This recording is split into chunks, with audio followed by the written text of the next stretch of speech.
पांडुरंगाच्या भेटीसाठी वारकरी देहूत दाखल। जगद्गुरू संत तुकाराम महाराजांचं पालखी प्रस्थान काही तासातच होणार आहे। यासाठी राज्याच्या कानाकोपऱ्यातून वारकरी देहू नगरीत दाखल झालेत।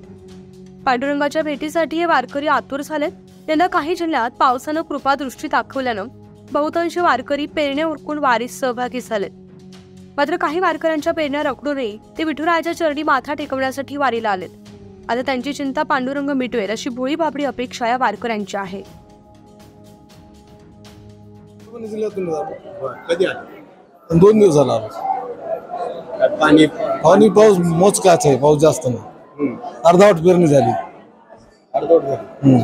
पूर्ण परभणी जिल्ह्यामध्ये चिंता आहे म्हणजे? चिंता भरपूर आहे।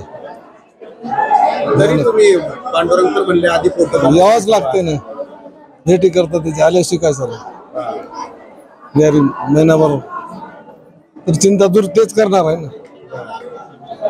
पांडुरंगाची चिंता दूर हा, दुसरं कोण करणार आहे? पांडुरंगाच्या चरणी माथा टेकल्यावर काय वाटतं? त्याच्याशिवाय करमत नाही ना, तर तिकडे समाधान होतं। काय मागणं काय साकडं काय? आपलं साकडं काहीच नाही, चांगलं पेरणी पाणी पाऊस पडावं सर्वांना भेटत। पाणी पाऊस पडलं म्हणताना सर्व पीक वगैरे वेळ येत आहे ना, आल्यावर पडेल पाऊस पडेल ना, तेच काळजी करणार आहे। आम्ही बीड जिल्ह्यातून केस तालुक्यात एक खेड लहरी आहे, तिथून आलात आम्ही। आम्हाला खूप आवड आहे इकडे पंढरपूरला, आळंदीला, देहूला येण्याची। म्हणून पेरणी झाली, पाऊस पडला टायमावर, म्हणून पेरणी झाल्यावर चला चला करून निघाला। थोडा ह्याच्यात आनंद भेटतो, तेवढा कुठंच भेटत नाही, म्हणून ह्याच्याकडे येण्याची ओढ लागते। असंच आणखी पांडुरंगाला कितीतरी वाऱ्या घडू द्यावा अशी अपेक्षा मी देहूला तुकाराम महाराजाला, पांडुरंगाला सांगते की अशाच आम्हाला वाऱ्याला आणखी सोहळ्यात येऊ द्या। गावाकडे काय पाऊस पाणी कसं? पाऊस पाणी चांगला झाला, पेरणी चांगली झाली। एवढं काही जास्त झालं नाही, पण कामापुरता पाऊस झाला।